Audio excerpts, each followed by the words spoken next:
ঢালিউডের সাড়া ফেলা সিনেমা রায়হান রাফির পরিচালিত তুফান বাংলাদেশের প্রেক্ষাগৃহ এখনো মাতিয়ে রেখেছে চলচ্চিত্রটি। দেশের বাইরেও এই সিনেমা নিয়ে আলোচনা তুঙ্গে। সম্প্রতি সিনেমাটি মুক্তি পেয়েছে প্রতিবেশী দেশ ভারতেও। তুফান নিয়ে দেশটির গণমাধ্যম আনন্দবাজারকেও সাক্ষাৎকার দিয়েছেন রাফি। সাক্ষাৎকারে তুফান নিয়ে নানা প্রশ্নের জবাব দেন হালের আলোচিত এই নির্মাতা।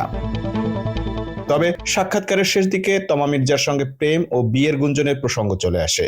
চলতি বছরেই নাকি রাফি তমার বিয়ে হচ্ছে, এমন প্রশ্নের জবাবে পরিচালক বলেন, এখনো এমন কোনো পরিকল্পনা নেই। আরো কয়েকটা হিট সিনেমা পরিচালনা করি, তারপর বিয়ে নিয়ে ভাবা যাবে।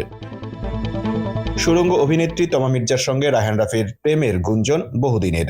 তমার গেল জন্মদিনে বিষয়টি আরো বেশি পাকাপোক্ত হয়। এদিন তমাকে শুভেচ্ছা জানিয়ে রাফি লিখেছিলেন, তোমার সাথে আরো একটি নতুন বছর কাটানোর সুযোগ পেয়ে নিজেকে ভাগ্যবান মনে হচ্ছে, চলো এই মুহূর্তে উদযাপন করি, শুভ জন্মদিন তমা। রাফির এই পোস্ট নজর এড়ায়নি অভিনেত্রী তমারও। পাল্টা জবাবে তিনি লিখেছেন, আমিও তোমাকে পেয়ে ভীষণ ভাগ্যবান রাফি।